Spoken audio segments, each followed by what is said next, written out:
Hi, this is Tia with OhioCannabis.com, and today I'm in downtown Columbus at the Medical Marijuana Advisory Meeting with Mr. Tim Johnson himself. Say hi, Tim. Hi, Tia. How are you today? I'm doing fantastic, Great. Tim. Thanks so much for joining us for this interview.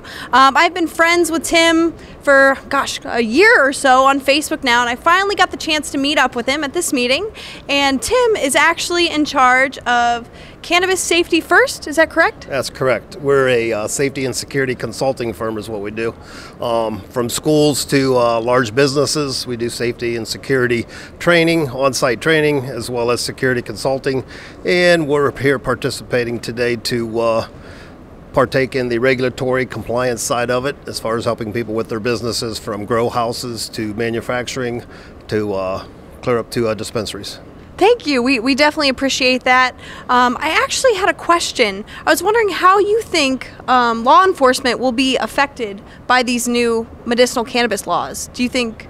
Law enforcement, I believe at this point in time, from what intel I'm getting, is they're going to continue business as usual. They're going to let things kind of flow into the courts, let the courts kind of make the decisions and so forth, which is called case law. Off of that, we'll kind of set a precedent of how law enforcement will look at the medicinal side of cannabis laws versus the criminal side of cannabis laws.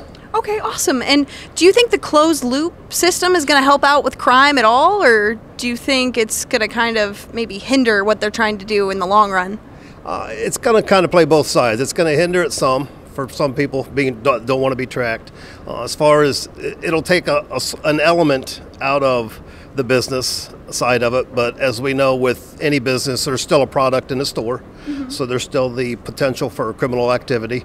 That's not going to go away. That's where law enforcement does have to step it up, possibly patrol these areas a little bit more, such as they do with other retails that are high dollar retail stores. Okay, great. Thank you for that advice. I'm sure a lot of viewers at home will definitely appreciate that. Another question I had for you. I heard that rescheduling marijuana to a Schedule 2 would actually hinder the cannabis business side of things. Is that true?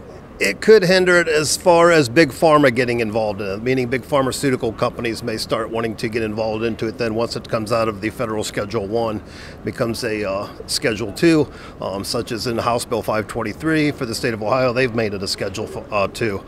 Still at a federal level, a Schedule 1.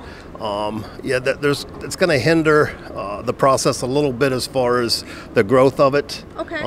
Not so much, but yeah, that's where big pharma would step in and try to buy their piece of so-called the industry. Okay. Thank you. I appreciate that insight. Also want to ask you, how did you get started in the whole cannabis industry? Obviously, you've had some background in law enforcement. Yes, I have. 40 years experience is what I'll say, personal and legal in my career field. So I've been around it for a while, since the mid-'70s, through the military, through college, and through 20 years working on the street. So I've got a realm of what it's all about. Okay, well, we thank you for your service. Definitely appreciate you being here today.